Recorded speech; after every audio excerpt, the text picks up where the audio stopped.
নমস্কাৰ বন্ধু বান্ধৱীসকল, মোৰ ইউটিউব চেনেল ধ্ৰুৱ শইকীয়ালৈ আপোনালোক সকলোকে স্বাগতম জনাইছোঁ। আশা কৰোঁ সকলো ভালেই আছে। আজি ভিডিঅ'টোৰ জৰিয়তে আপোনালোকক অসমৰ মাননীয় মুখ্যমন্ত্ৰী ডক্টৰ হিমন্ত বিশ্ব শৰ্মা ডাঙৰীয়াই আগবঢ়োৱা এটি মন্তব্য মই আপোনালোকক আগবঢ়াম, যাৰ জৰিয়তে আপোনালোকে গম পাব গভৰ্ণমেণ্টৰ নতুন দুটামান স্কিমৰ বিষয়ে। সকলোখিনি আপোনালোকে এই ভিডিঅ'টোৰ জৰিয়তে গম পাব।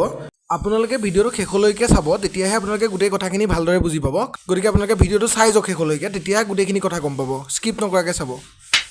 আৰু যদি ভাল লাগে তেতিয়াহ'লে আপোনালোকে চেনেলটো প্লিজ এবাৰ ছাবস্ক্ৰাইব কৰি দিব, যাতে এনেধৰণৰ নতুন নতুন গভৰ্ণমেণ্টৰ স্কিমবিলাক তথা আপোনালোকৰ সুবিধা হোৱাকৈ বিভিন্ন ধৰণৰ নতুন নতুন আপডেটবিলাক মই আপোনালোকৰ মাজলৈ লৈ আহিব পাৰোঁ।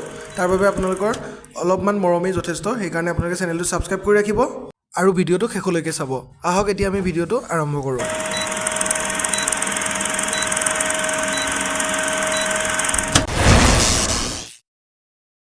কিন্তু আমি অসম চৰকাৰে ৰাজ্যিক যুৱ আয়োগ এটা গঠন কৰিছিলোঁ আৰু যুৱ আয়োগটোক আমি মূলতঃ দায়িত্ব দিছিলোঁ যে আমাৰ ইকনমিকভাৱে যিখিনি অৰ্থনৈতিকভাৱে পিছপৰা ছাত্ৰ ছাত্ৰীসকলক আমি যাতে মেডিকেল এণ্ড ইঞ্জিনিয়াৰিং এডমিশ্যনৰ কাৰণে আমি প্ৰশিক্ষণ দিব পাৰোঁ।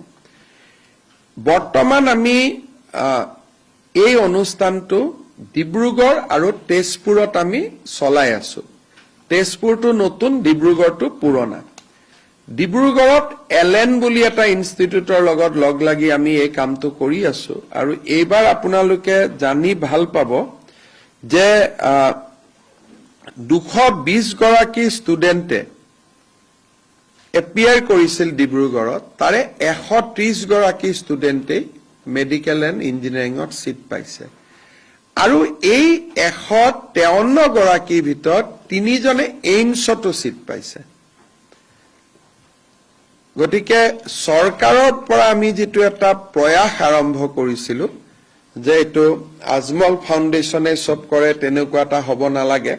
ৰাজ্যিক যুৱ আয়োগৰ ফালৰ পৰা আমি ডিব্ৰুগড়ত যিটো আৰম্ভ কৰিছিলোঁ, সি এইবাৰ 220 জন ষ্টুডেণ্টৰ ভিতৰত 153 জনক পাৰ কৰাইছে বা পাছ কৰাইছে আৰু বৰ্তমান প্ৰায় 600 ষ্টুডেণ্টে ডিব্ৰুগড়ত চৰকাৰী প্ৰশিক্ষণৰ সুবিধা লৈ আছে। এটি যে খুব এটা প্ৰফেশ্যনেলি কৰা হয়।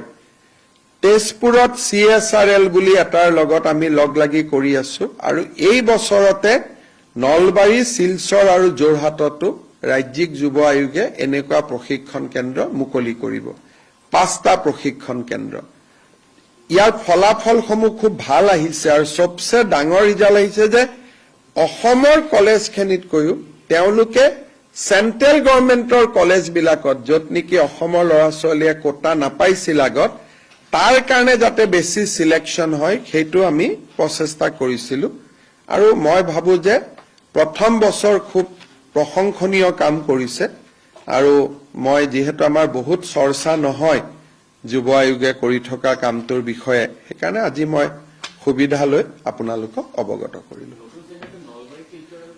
আমি এতিয়ালৈকে আমাৰ চেণ্টাৰ ৰানিং হৈ আছে ডিব্ৰুগড়ত 2 years old, সেইকাৰণে এবাৰ পৰীক্ষা দিলে।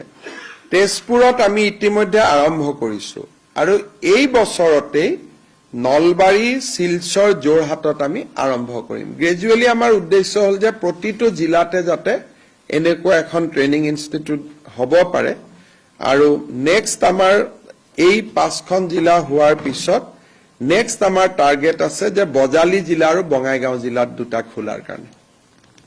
কিন্তু প্ৰথমতে এইখিনি আমি খুলি ল'ব খুজিছোঁ, তাৰ পিছত আমি এনেকে নগাঁও, 2 দিন পিছত মৰিগাঁও, এনেকে আহি থাকিম। কিন্তু যিবিলাক নেশ্যনেলি ৰেপুটেড ইনষ্টিটিউট আছে আমি টেণ্ডাৰ কৰি কৰোঁ, চব একেলগে আহিব নোখোজে, আমি লাহে লাহে ইয়াক আগবঢ়াই আছো।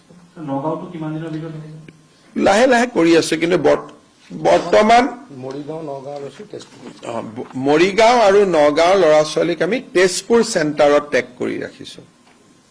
তেওঁলোকৰ থকা খোৱা গোটেই সুবিধা অসম চৰকাৰৰ ফালৰ পৰা যথেষ্ট কৰি দিয়া হয়, কোৰ্চ ফিও লোৱা নহয়।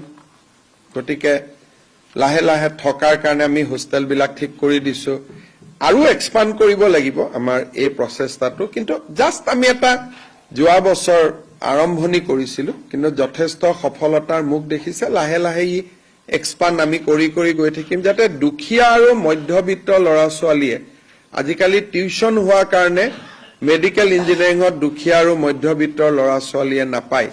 সেইকাৰণে দুখীয়া আৰু মধ্যবিত্তৰ ল'ৰা ছোৱালীয়ে গুৱাহাটীৰ এলেন চেণ্টাৰত সোমাবৰ কাৰণে বহুত ফিজ দিব লাগে। একেটা এলেন ডিব্ৰুগড়ত চৰকাৰী খৰচত একে শিক্ষক আমাৰ দুখীয়া ঘৰৰ ল'ৰা ছোৱালী বা মধ্যবিত্তৰ ল'ৰা ছোৱালীয়ে কৰিব পাৰিছে। এইটো এটা আমাৰ গভৰ্ণমেণ্টৰ বাই নেক্সট ইয়াৰ ই আৰু বহুত এক্সপাণ্ড হ'ব। এইটো তাতে তেওঁলোকে জানে, লোকেলি কৰে। এতিয়া ডিব্ৰুগড়ত আমাৰ 600 ল'ৰা ছোৱালীয়ে পঢ়ি আছে। তেজপুৰত আমাৰ এতিয়ালৈকে 106 জন ষ্টুডেণ্টে পঢ়ি আছে। গতিকে লাহে লাহে আমাৰ টাৰ্গেটটো হ'ল টোটেল এই বছৰত আমি 1000তকৈও বেছি যাতে আমি প্ৰত্যেকটো চেণ্টাৰত ল'ব পাৰোঁ। নলবাৰীত 1000, শিলচৰত 1000, যোৰহাটত 1000। কাৰণ এতিয়া আমাৰ মেডিকেল ইঞ্জিনিয়াৰিং চিট মিলি প্ৰায় 10,000 মান চিট অসমত আৰু চেণ্ট্ৰেল কোটা মিলি হৈ যায়। সেইখিনি আমি ল'বৰ কাৰণে এটা চেষ্টা কৰিছিলোঁ আৰু কামটো বহুত আগবাঢ়ি গৈছে।